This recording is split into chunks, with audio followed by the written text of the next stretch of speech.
लाला भजो मुरली मनोहर नंद लाला भज गिरिधर गोविंद गोपाला भज गिरिधर गोविंद गोपाला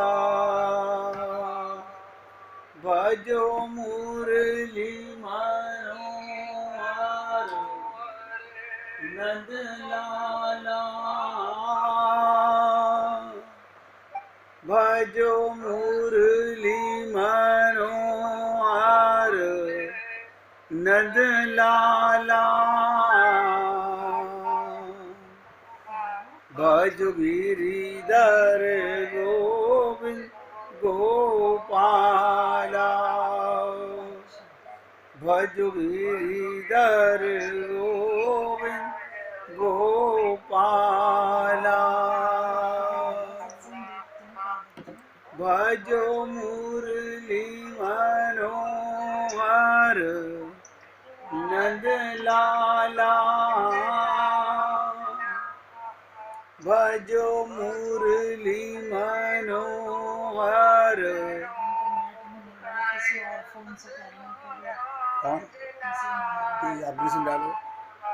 भजो गिरिधर गोविंद गोपाला भजो गिरिधर गोविंद गोपाला भजो मुरली मनोहर नंद लाला भजो मुरली मनोहर नंद लाला भज गिरिधर गोविंद गोपाला भज गिरिधर गोविंद गोपाला बोलिए वृंदावन बिहारी लाल की जय जय श्री राधे जय जय श्री राधे। सभी भक्तों से निवेदन, बहुत एकाग्रचित होकर सत्संग के प्रत्येक शब्द को हृदयंगम करने का पूरा प्रयत्न कीजिएगा। मैं आपके साथ वो सब प्रयत्न आजमाने का प्रयत्न कर रहा हूँ जिससे आपको भगवान के प्रेम में मन लगने लगे। कल मैंने आपको जो शेर की लीला सुनाई थी, सत्संग शुरू होने से पहले, शुरू होते ही प्रेम तत्व पर चर्चा करने से पहले एक कथा सुनाई थी। किसी भक्त को याद है वो कथा?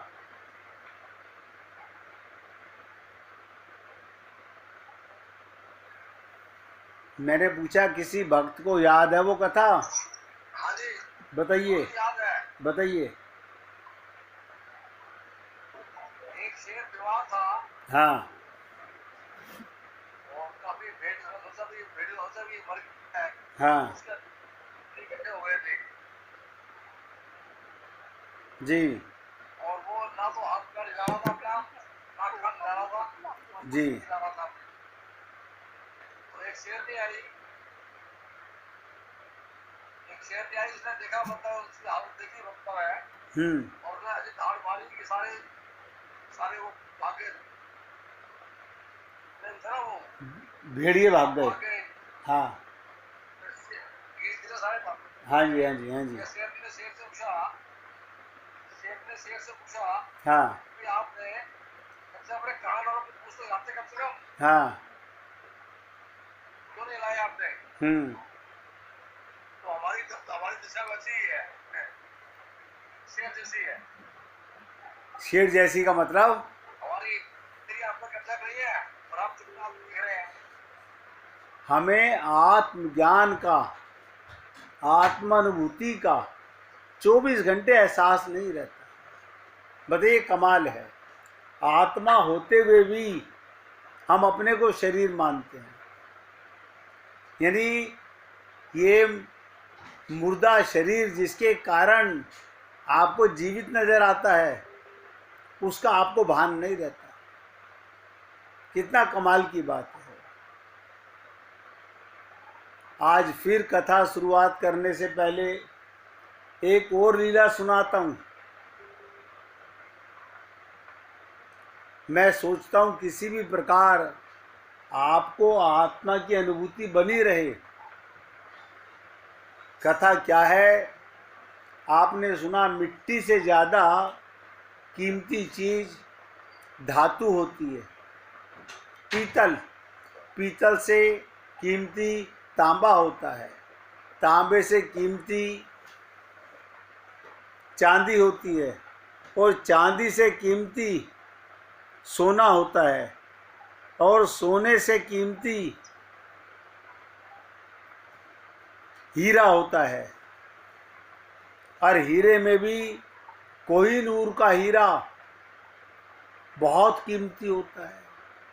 और आप लोगों ने देखा कोहिनूर के हीरे के कारण कितने युद्ध हुए, कितने लोगों को मृत्यु दंड मिला।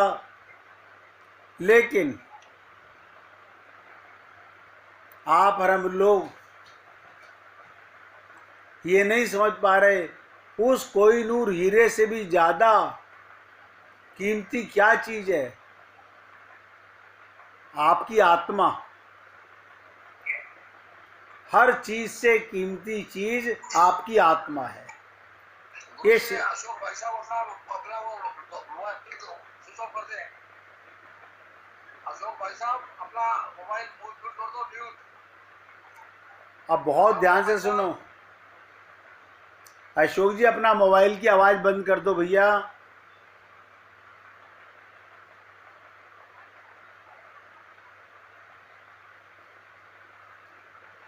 तो कहने का तात्पर्य, हमको अपनी कीमत का अंदाज़ा नहीं है।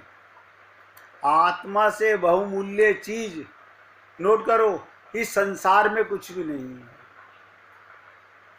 हर चीज़ नश्वर है, आत्मा अमर है। और मैंने अनेक बार आपसे निवेदन किया, आत्मा को ही परमात्मा मिलेंगे, शरीर को परमात्मा कभी नहीं मिलेंगे। लेकिन इतना सब सुनने के बाद भी क्या कारण है? हमारे अंदर चेतना नहीं जाग रही, हमें आत्म अनुभूति नहीं हो रही, अपना पता नहीं, भगवान को पाने चल रहे हैं। अब आप सोचिएगा, शरीर से जो भी कुछ आप कर रहे हो बिना आत्मज्ञान के, क्या उससे भगवत प्राप्ति हो सकती है? असंभव। नंद नंदन खरा सौदा है, आत्मा के लिए है। शरीर को भगवान ना मिले हैं, ना कभी मिलेंगे। अशोक जी, आपको मेरी आवाज आ रही है?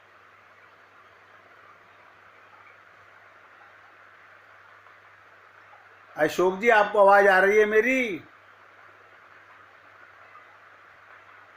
वो लगता किसी और से बिजी है बात करने में, तो ध्यान से सुनिएगा।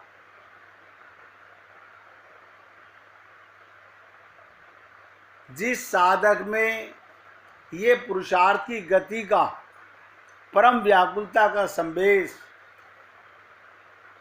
आत्मज्ञान की अनुभूति होने लगती है, वो पग पग पे भगवान की अनुभूति करने लगता है।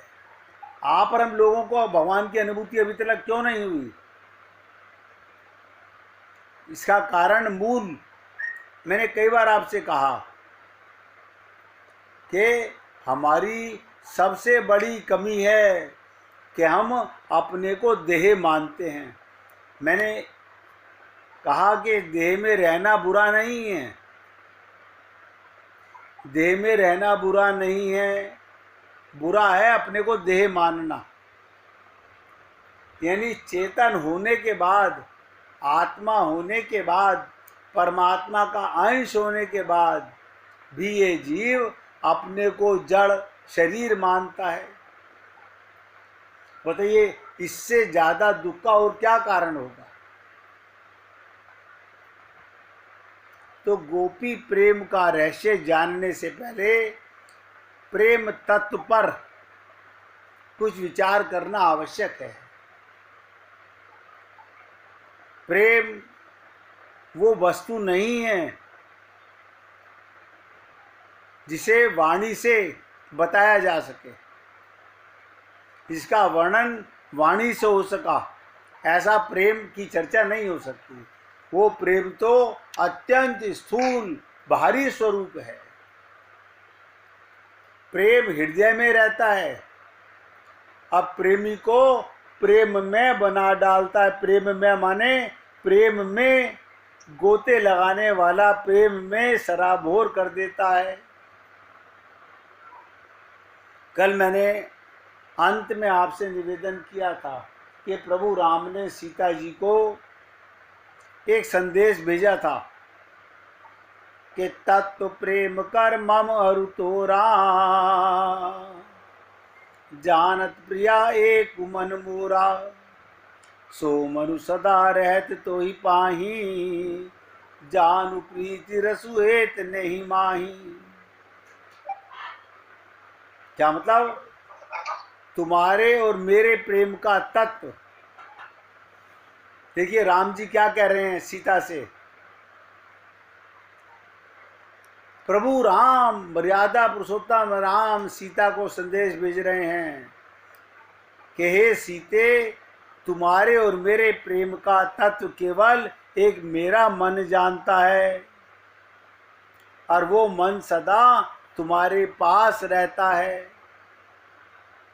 अब बताइए हमारा मन कहाँ रहता है? संसार में, क्योंकि आत्मज्ञान नहीं है।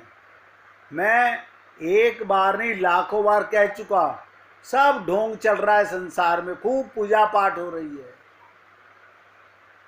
सब लीपा पोती का काम कर रहे हैं, नतीजा नोट कर लो, ठन ठन गोपाल है।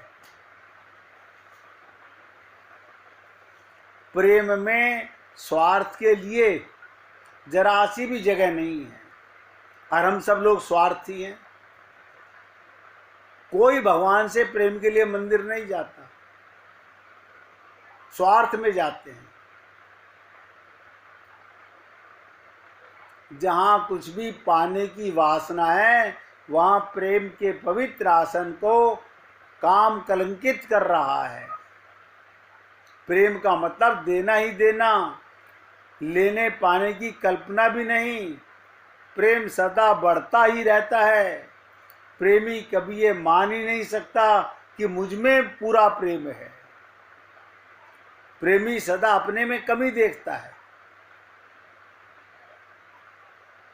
और अनन्य भाव से प्रेमास्पद के प्रति सदा हृदय को आकृष्ट रखता है। किसी आशा से गुण देख करके जो प्रेम होता है, वो गुणों के समाप्त होने पर प्रेम समाप्त हो जाता है।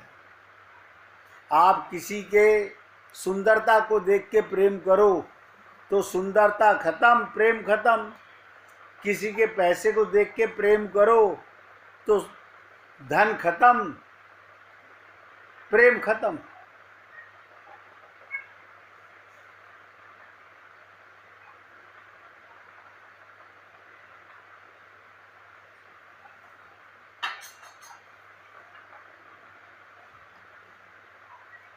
इसलिए उसको श्याम सुंदर को प्रेम जो करता है जीव को भी, अनंत अनंत संसार को भूलकर ही प्रेम कर सकता है।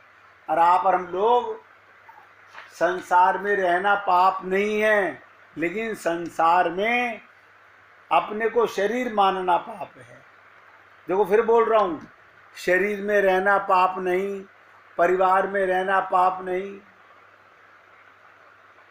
सच्चा प्रेम बढ़ता है और झूठा प्रेम खत्म हो जाता है, घटने लगता है, नष्ट हो जाता है। वो वास्तव में प्रेम नहीं है, वो केवल कामना थी।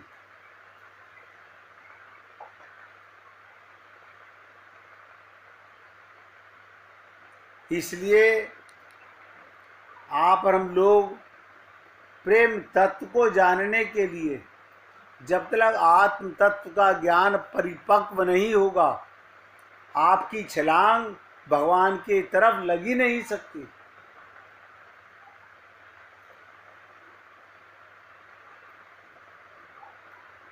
अभी मैंने आपको बताया प्रेमास्पद का धन नष्ट हो गया, उसका रूप जाता रहा, उसके गुण समाप्त हो गए, उसका आदर करना, प्रेम करना छोड़ दिया।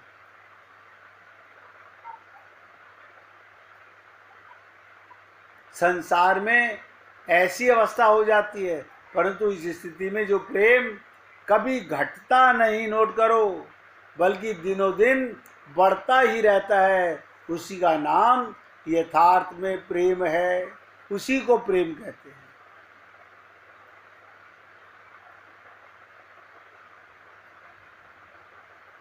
प्रेम की बाढ़ रुकती नहीं, बढ़ती चली जाती है।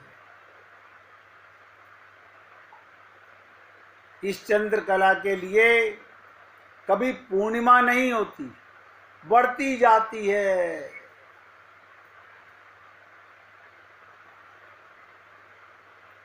इसलिए प्रेम केवल भगवान में, उनके प्रेमी भक्तों का ही हो सकता है।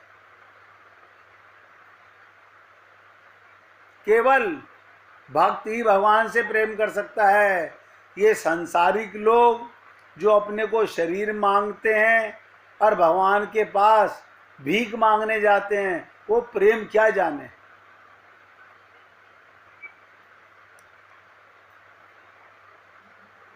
वो प्रेम नहीं समझते।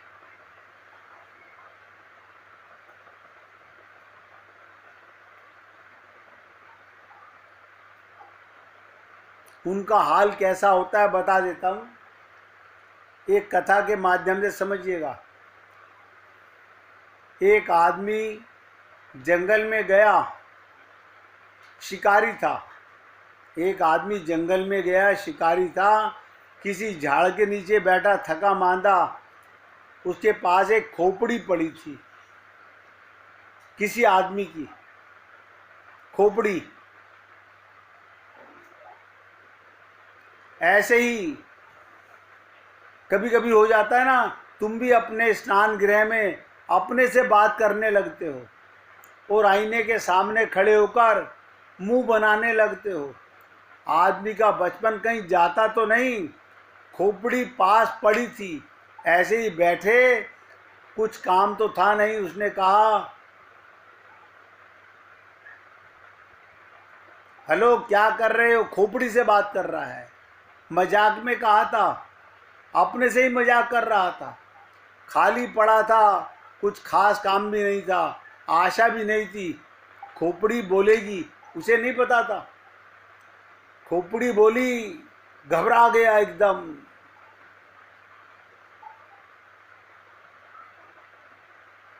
जब खोपड़ी बोली, अब कुछ ना पूछे तो भी भद्दा लगेगा, तो उसने पूछा, आपकी ये गति कैसे हुई? तो उस खोपड़ी ने कहा, बकवास करने से। भागा शहर की तरफ घबरा करके। भरोसा नहीं आता था, मगर बिल्कुल कान से सुना था, आंख से देखा था। सोचा जाकर राजा को कह दूंगा, कुछ पुरस्कार भी मिलेगा। ऐसी खोपड़ी अनूठी मैंने जंगल में पड़ी देखी। ऐसी खोपड़ी तो राजमहल में होनी चाहिए। राजा को जाकर कहा, कि मैंने ऐसी खोपड़ी देखी है। राजा ने कहा फिजूल की बकवास मत करो। वो बोला मैं बकवास नहीं कर रहा हूं, अपनी आंख से देखकर आ रहा हूं, आपको खबर देने आया हूं। सम्राट ने पहले तो टालने की कोशिश की, लेकिन वो शिकारी जाहिरी था, प्रसिद्ध शिकारी था, सम्राट उसे जानता भी था, झूठ बोलेगा भी नहीं, लेकिन अपने दरबारियों को पहुंचा। शिकारी आगे आगे प्रसन्नता से उसने जाकर उस खोपड़ी से फिर कहा। खोपड़ी कुछ भी ना बोली। उसने कहा हेलो, खोपड़ी बिल्कुल नहीं बोली। हिलाया खोपड़ी को, कहा, मगर खोपड़ी एकदम सन्नाटे में हो गई। अब वो शिकारी घबराने लगा। राजा ने कहा मुझे तो पहले ही पता था, उतारो इसकी गर्दन। इसकी गर्दन कटवा दी। ध्यान से सुनिएगा। जब राजा लौट गया गर्दन कटवा कर, तो खोपड़ी बोली हेलो, आपकी भी गति मेरी जैसी हुई है। तब बोला जब तुम्हारी गर्दन कट गई।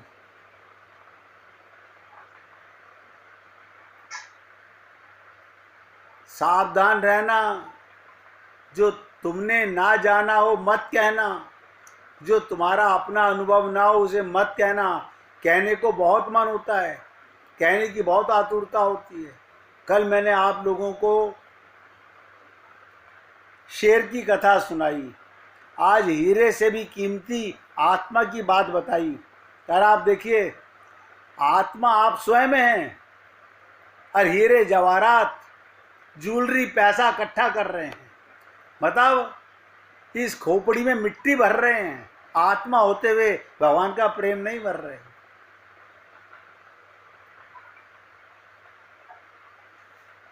हम सब लोगों का यही हाल है।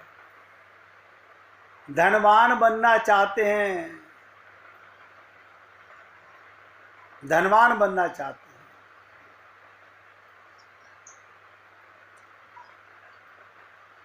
धनवान कौन होता है? ये पता नहीं। हमारा अहंकार निकल जाए, अहम निकल जाए, अज्ञानता निकल जाए तो प्रकाश ही प्रकाश है। शरीर का भ्रम मिट जाए, माया का भ्रम मिट जाए तो आत्मज्ञान ही आत्मज्ञान है, सत्य ही सत्य है। लेकिन ये सब बातें केवल किताबी हैं। हमारे राम सुखदास जी कहा करते थे, मौन साधना करो। राम सुखदास जी बहुत बड़े संत हुए हैं, वो मौन साधना पर प्रचार करते थे। मौन का अर्थ क्या होता है आप बताइए? किसी को पता है मौन का अर्थ क्या होता है?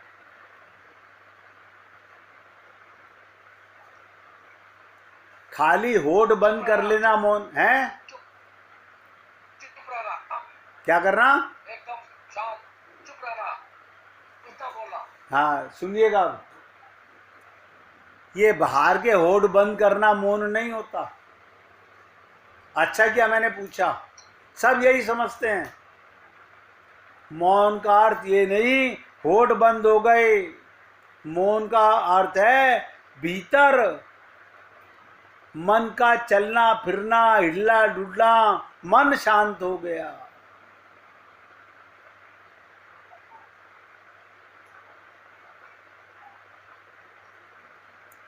मौन माने अपना पता भी ना रहे कि मैं शरीर हूं, तब आत्मा का ज्ञान होता है। अभी हम लोग बाहर से आंखें बंद करके, वैसे तो आंखें लोग बंद करते नहीं हैं, बहुत चालाक हैं, खोल खोल के देखते रहते हैं।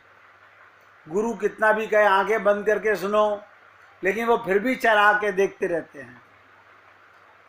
अब देखिएगा, ऐसे ही अंदर से होठ तो बंद है, मुख से नहीं बोलते, मन न जाने कहाँ कहाँ घूम रहा होता है।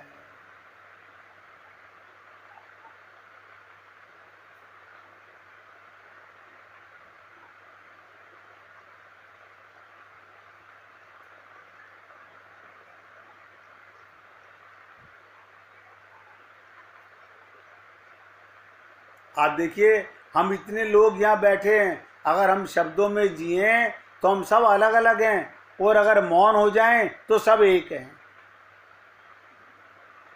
सब आत्मा हैं, हम सब एक हैं। और इतने में बैठे हुए लोग यहाँ मौन हो जाएं क्षण भर को, तो यहाँ इतने लोग नहीं, एक व्यक्ति रह जाएगा, केवल आत्मा रह जाएगी। इसलिए जो लोग गहरे मौन में गए, जैसे महावीर,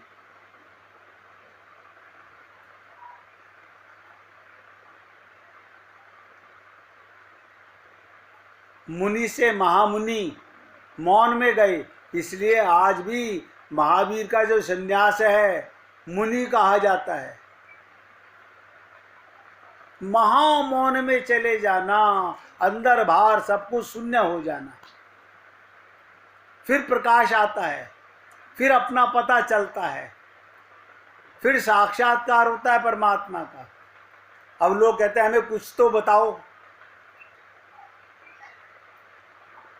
1 मिनट कीर्तन कीजिए फिर कुछ बताते हैं।